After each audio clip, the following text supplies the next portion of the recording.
Thank you. There's something that happens when we breathe together. Something gets established. So as you can see, my talk title today is Build It and They Will Come. I'm sure you recognize the phrase from that mystical fantasy movie Field of Dreams of Kevin Costner.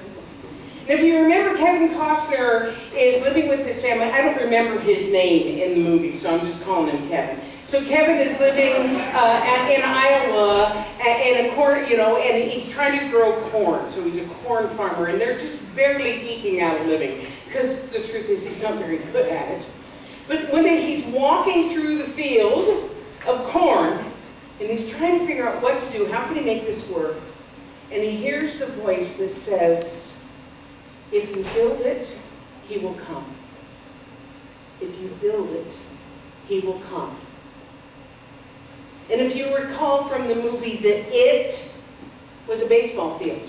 And the reason that it was to be built, now remember, this is a fantasy, right? The reason that it was to be built is so the disgraced Chicago White Sox, which were called the Chicago Black Sox because they threw games or something like this. But the whole purpose was these guys, long dead, could then come back and play baseball on this field. So that was the purpose of it, but Kevin didn't know that at the time. All he knew was that there was a voice and there was a vision that wouldn't leave him alone.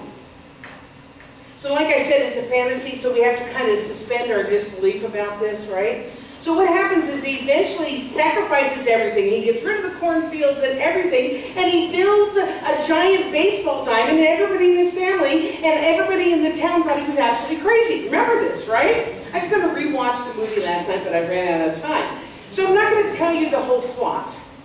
But suffice it to say, because these movies always have a happy ending, right? So suffice it to say that at the end of the movie, you may not be able to see this, people were flocking to this magical field that shows the line of cars that are coming, for people to come to be part, just to be in the presence of this magical baseball field. Hence we have the phrase, build it. Even though you don't know what you're doing, build it and they will come. Since then, that meme, build it and they will come, it's been used in countless commercials and in songs and Sunday inspirational talks. But I think that the reason for that is that this phrase struck so many people, and this idea of this movie struck so many people, is because almost all of us have a dream or a vision that we long to bring into reality. Am I right? If you're in this teaching, chances are you do. Almost all of us have something within us that pulls at the strings of our heart. A voice that says, do this, express me in this way. And of course, I believe that's the voice of Spirit, of God, whatever you want to call it. And it is wanting to be more fully expressed. It is wanting to be more fully known by means of us. In fact, our founder, Dr. Ernest Holmes, had this to say. He said, the insistent and universal desire for self-expression is the divine urge within us, tapping at the walls of our heart, urging us to a fuller life. It is the, how does he put it, the divine urge within us tapping at the walls of our heart. Because as we've discussed before, I talk about this quite a bit, is that that's the reason we're here, ladies and gentlemen. Not here in this location, but the reason why we're here having this life, breathing this life, is to live fully, is to live completely and express who we are, an individualized expression of the one. It is our purpose here. So I imagine that it's pretty obvious why I chose this talk title for our first Sunday in our new spiritual home. Because this was an idea whose time had come. It was the divine tapping on the walls of our hearts to come together again. We come together again under one roof in spiritual community.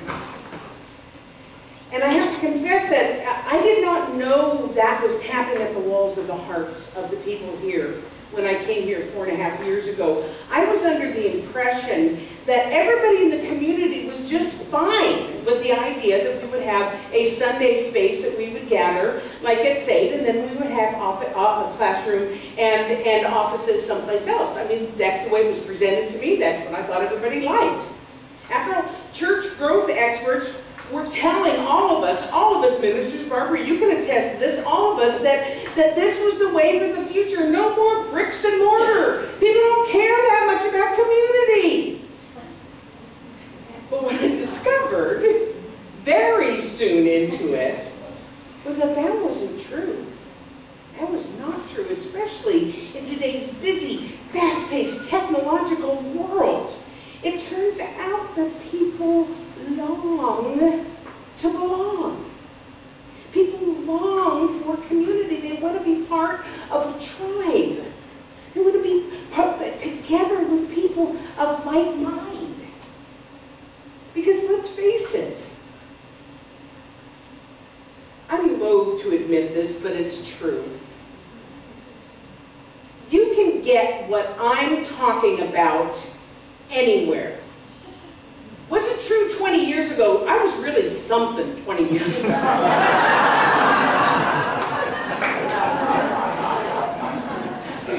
Between TED Talks and live streaming and books and movies and Oprah's Soul Food Sunday, why does she do it on a Sunday?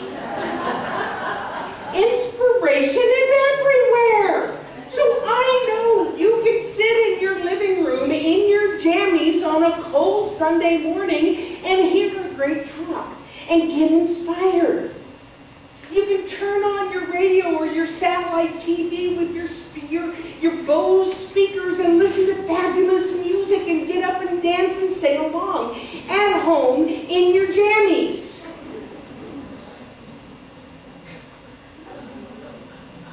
You're visualizing it right now. But what you can't get sitting in your living room, in your jammies, is a sense of community, a sense of belonging. You're not going to get a hug or a heartfelt greeting or a genuine smile from somebody that you love. Trust me, I know. I spend a lot of time working on computers. I love this quote by, his name is Dr. Mark Morrison Reed. He's with the Unitarian Universalists. He said, the spiritual community is essential, for alone our vision is too narrow to see all that must be seen. Together our vision widens and strength is renewed. Spiritual community is essential. So soon after I arrived here, what I did, several of you probably remember this, I mean, I was brand new, and I took a lot of you to coffee, and I took a lot of you to lunch, and my question was, so what do I need to know? What do I need to know? I'm new here. What do I need to know? And it became astoundingly clear very early on that the desire was not to be in one place on Sunday and another place for office and classrooms, but to have an under one roof gathering place for everyone. That desire was very strong. And even though it took, it's been 4 years. I've been here 4.5 years. And it took a lot of praying, and a lot of tears, and a lot of meetings, and a lot of treatment, and a lot of visioning, and a lot of discussion. Here we are. And here you are. We built it, and you came. You built it.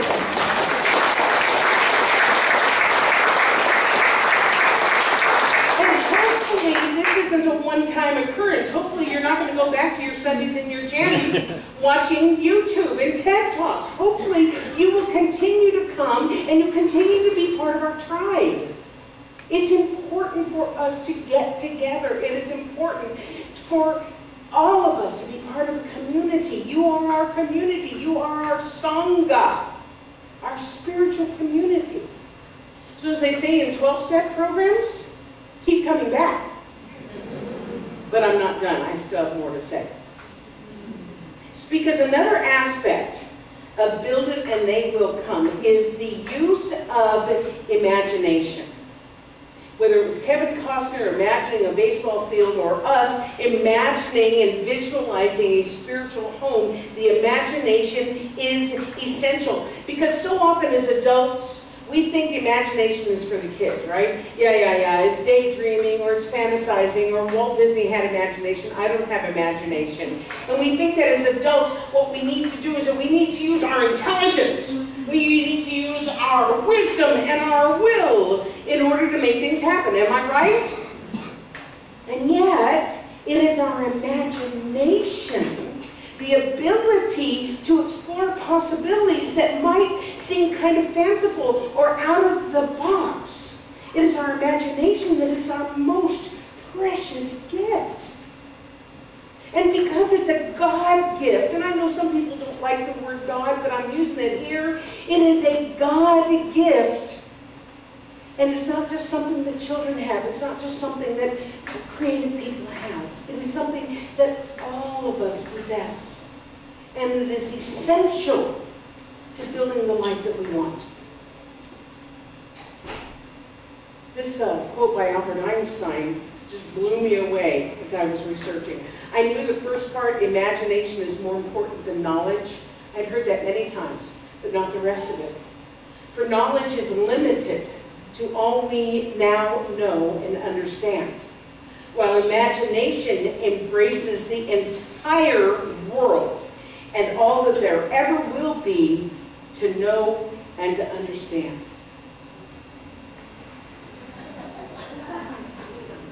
In other words, imagination taps that limitless universe.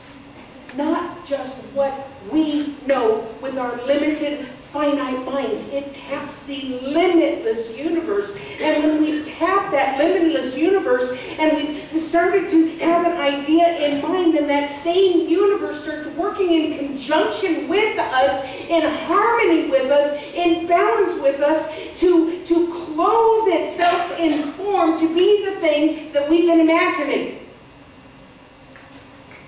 Yeah, thank you. What happens, just like this, it begins to pull together all the necessary people and the things and the opportunities and the resources to give form to the idea. But we have to have the idea in mind first. Or at least we need to have the quality of the idea. Let me explain to you what I mean by that. When we first started visioning about this and talking about this and having our own spiritual home once again, we didn't visualize it being in an industrial building, in a light industrial park or area. We didn't vision that. You know, I had seen it because frankly, spiritual centers in industrial areas is as common as can be in California, but it's not common here. It's not, we're groundbreaking. There's not very many of us yet. Anyway, but we didn't have a specific idea in mind. We didn't have a form in mind. So what we did, we came together to do this really cool process called visioning. The board did it all the time, the practitioners did it all the time. And what we did, rather than try to visualize what a building would look like, what we did was we tapped into the feeling, the atmosphere, the qualities of what we wanted in our spiritual home, not a specific neighborhood or not a specific building. So see if we accomplished what we set out to do. Because the qualities that came out every single time were a sense of expansiveness. Are we there? Light, love, laughter, openness. I think music was in there a little bit. activity, inspiration, and always, always, always, every visioning, every time, a sense of community, a sense of oneness. So like I said, we didn't visualize a specific place or building, but rather what we wanted to feel when we were in it. And the reason why that's an important distinction to make is because by using our imagination to visualize qualities as opposed to things, we weren't limiting the universe to bring us what it is that we said that we wanted. We weren't limited by physical characteristics. So that when we came to see this place on a whim, every one of us walked in and went, this is it. This is it. This feels good. This building has always been occupied by not-for-profit organizations. And so it already had that feeling. It already had that feeling. So, you may be wondering, okay, yeah, this is good, yeah, sorry, cool. But what does it mean for me? What does it mean for me? You know, I will always give you something to take, I will try to always give you something to take home. Because Ernest Holmes says we spend too much time in theory and not enough in practice. So what does this mean to you personally? What does it mean to me personally? This really spoke to me as I was preparing it. Because maybe there are things that you would like to manifest or experience, and you're running into roadblocks, you're having obstacles. Anybody want to talk to that? One person. Wow, we are an aware group. So I would invite you to consider whether or not you are holding on to a particular idea or a particular form that that idea needs to take, and you're holding on to it so tightly that you are not giving the universe room to work. I mean, I know we need to have a mental equivalent, we need to have a spiritual prototype, that is our teaching. But what I think is that we limit what is possible when we say it has to look a certain way, as opposed to how does it feel? How does this thing feel? For instance, if we had a limited idea that a building had to look like a church, we never would have been drawn to this building. So if you're feeling stuck in anything, perhaps try visualizing the feeling, the quality, not the already imagined form. See if that doesn't kind of break things loose just a little bit to allow the divine to work itself into the idea on your behalf. In other words, build the feeling and infuse it with all of your rich imagination and all of your love. And then I bet that whatever the lineup going down the highway looks like for you, I bet that'll happen because you are building it with your love. You're building it with your qualities. Yes? Yes. So, in closing, what I would like to do is just express some gratitude. Today would be incomplete if we did not acknowledge people. So I'm going to ask you to hold your applause until I'm done. But what I'd like to do, if you are in the group that I'm talking about, would you please stand up and let everybody see who you are? So the first people that I would like to have stand up are the people who have helped in any time moving furniture. Moving furniture either from the old building to here or new chairs being built, being brought in. If you help move furniture, would you please stand up? God, you guys are reluctant to stand up. Okay, you know what? I said hold your applause, but you know what? Give it to us. Give it to us.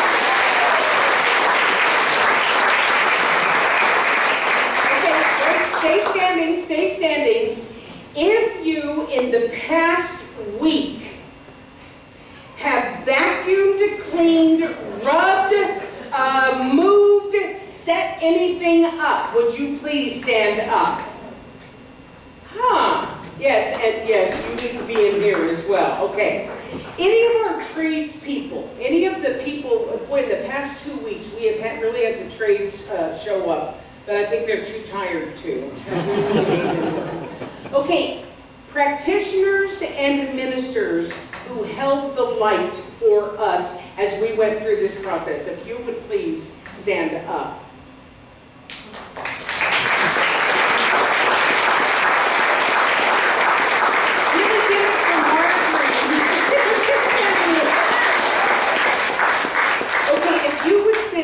Now, because who I would like to acknowledge now is our former board members, the people who were on the board when this idea got started forming. So Tom, that's you, and Fred, that's you, and Graham was part of the former board. You can stand up. You're looking pretty cute today. Is Terry here? Terry? Okay, Mary Lou, Laura Lagendijk. Okay, give them a hand.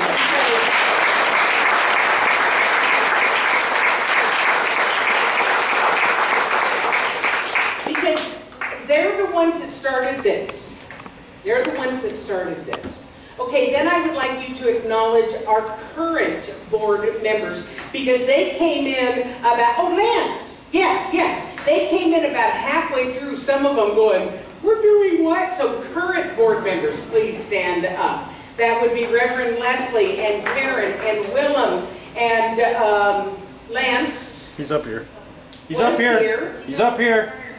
Okay. Up top. Hi Lance, he's standing up over there. Our current board members, please give them a hand.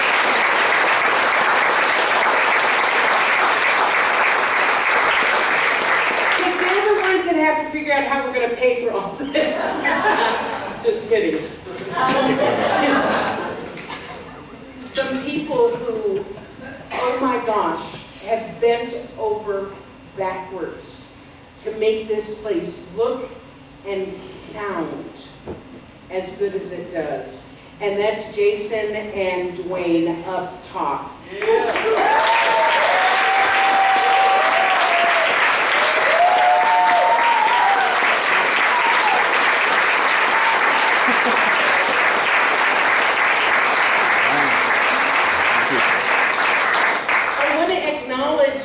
In particular, because they've been here into the wee hours every night this week.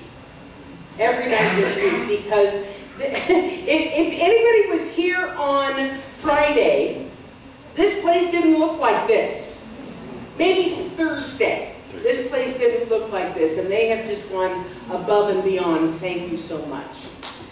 And finally, and I would like them to come up here, please. And that is our steering committee, headed by Leanne Siebert. Leanne, oh, I know you're so shy. Graham Clark. Joe, please come up here. Ron, please come up here. Ethel. Wendy Ferrens. Wendy, come up here. Wendy, come up. Wendy.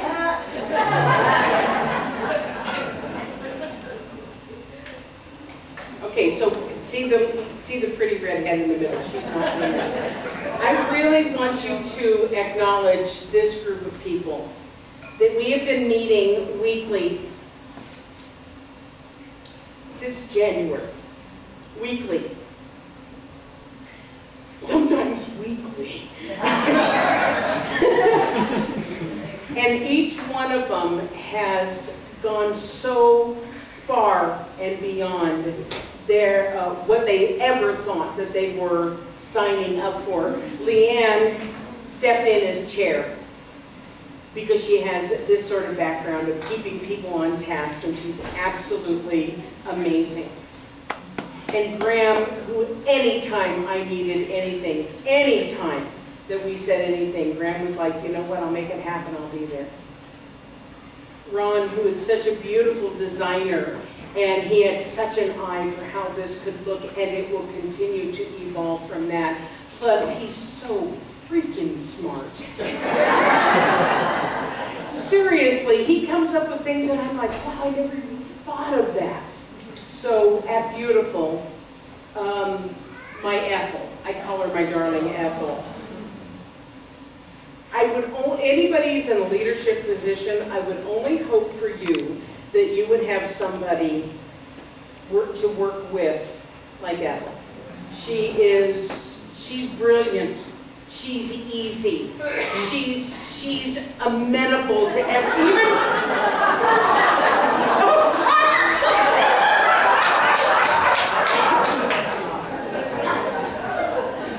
We'll talk later.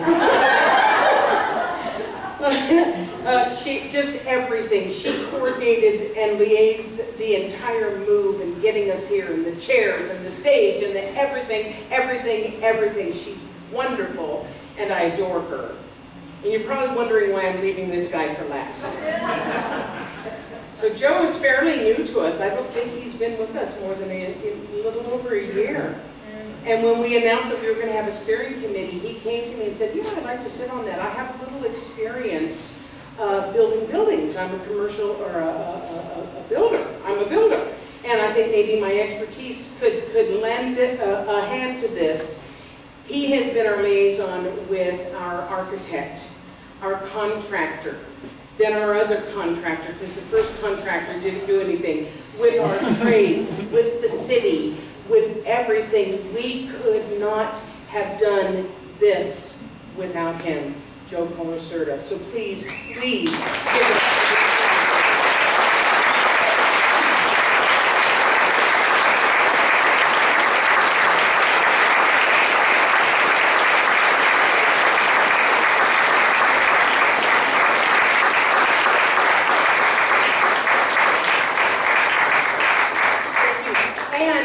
we're all going to dinner sometime, and it's going to be on the center's dime. That's all I'm saying. Thank you all so much.